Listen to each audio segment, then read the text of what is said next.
Olá pessoal, tudo bem? Eu sou o professor Antonino e estamos aqui para fazer o comentário da prova do Instituto Tecnológico de Aeronáutica, que se realizou neste domingo, dia 8 de outubro.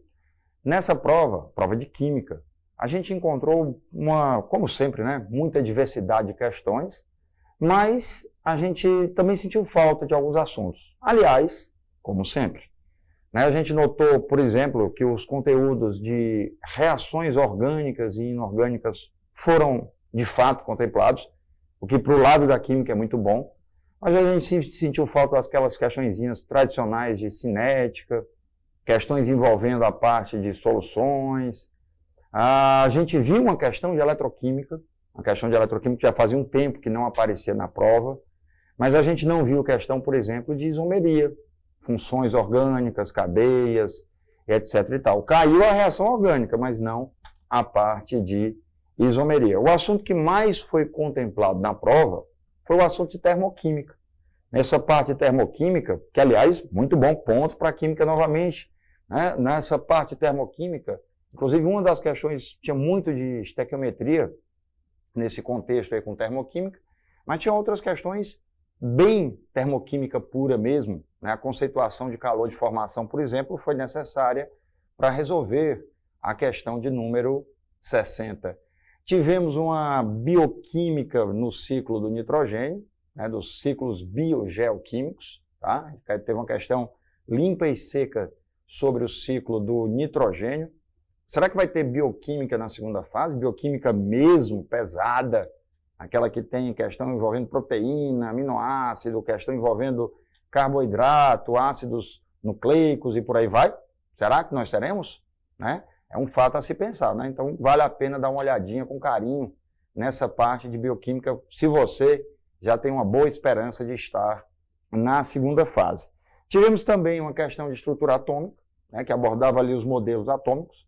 Não é comum essa questão estar presente, normalmente eles focam mais na atomística, em tabela periódica e ligações químicas. Aliás, nem tabela nem ligações químicas foram assuntos muito contemplados, nem radioatividade, por exemplo. Também foram assuntos que não apareceram como se esperava que estivesse na prova. Tivemos uma questão de separação de misturas, também foi uma surpresa. Não era uma questão muito difícil, mas uma questão com termos assim que talvez nem todos estivessem acostumados com aquela terminologia. Tivemos questões, eu estou com a minha colinha aqui embaixo, questões de efeitos eletrônicos, mais precisamente para dar a força de ácidos e de bases orgânicas em função do Ka, em função do pKa, do pKb, e a questão de coligativa junto com equilíbrio. Eu achei pouca abordagem de equilíbrio no ano passado, a gente teve muito mais equilíbrio na prova. Eu não estou me referindo só a equilíbrio químico e equilíbrio iônico, não.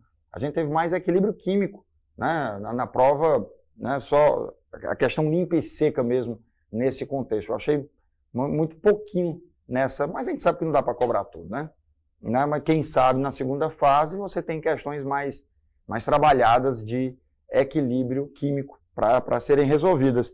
Sim, tivemos uma de equilíbrio iônico.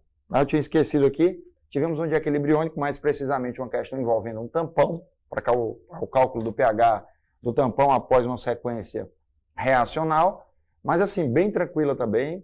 No mais, a prova foi bem acessível, A gente teve umas 3 questões ali, bateu o olho e já resolveu, inclusive duas delas eram de termoquímica, bateu o olho e já resolveu, mas por outro lado, tivemos questões com vários itens, o que poderia ter tornado, para alguns, a prova mais longa e a questão do tempo começar a bater ali na janelinha do cara. Será que você termina a prova na hora? Será que você não vai se enganchar em física, em matemática, em português, em inglês, sei lá? Então, o aluno tem que estar atento sempre na prova do ITA a essa questão realmente do tempo.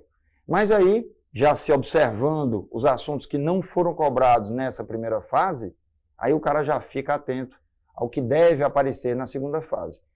Com certeza, a parte de reações deve estar presente, tanto orgânica quanto inorgânica, mas a gente espera mais cálculos químicos, sejam de equilíbrio, sejam de termodinâmica, sejam de termoquímica, ou ainda envolvendo a parte de soluções. A gente espera encontrar isso mais contundente na segunda fase. E um detalhe, pessoal, o ITA colocou esse ano no seu conteúdo programático, que você já via em sala de aula, o aluno UFB já tinha acesso a essa informação, você já via em sala de aula o conteúdo de bioquímica, mas ele não estava escrito lá no conteúdo programático da prova do ITA.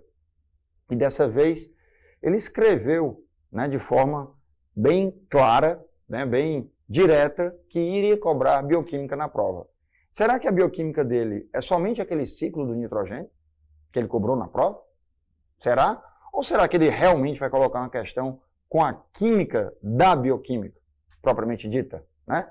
Uma questão envolvendo glicídios, uma questão envolvendo triglicerídeos, uma questão envolvendo saponificação, hidrólise de sacarídeos, formando 2 monossacarídeos e assim por diante. Então, fica esse questionamento aí. Aí, no mais, nós tivemos uma prova legal, uma prova bem bacaninha, uma prova que deu para o aluno que queria ali fazer o corte, porque eu não estou muito bem em química, o cara conseguiu caminhar direitinho. Assuntos como radioatividade deve estar na segunda fase. Assuntos como ligação química, a parte de geometria, forças intermoleculares, devem estar na segunda fase. Fiquem atentos a esses assuntos que não foram cobrados na primeira, porque provavelmente eles estarão na prova de segunda fase. E no mais, é continuar o trabalho para a gente poder ter sucesso no resultado final desse vestibular. Um abraço para vocês e até a próxima.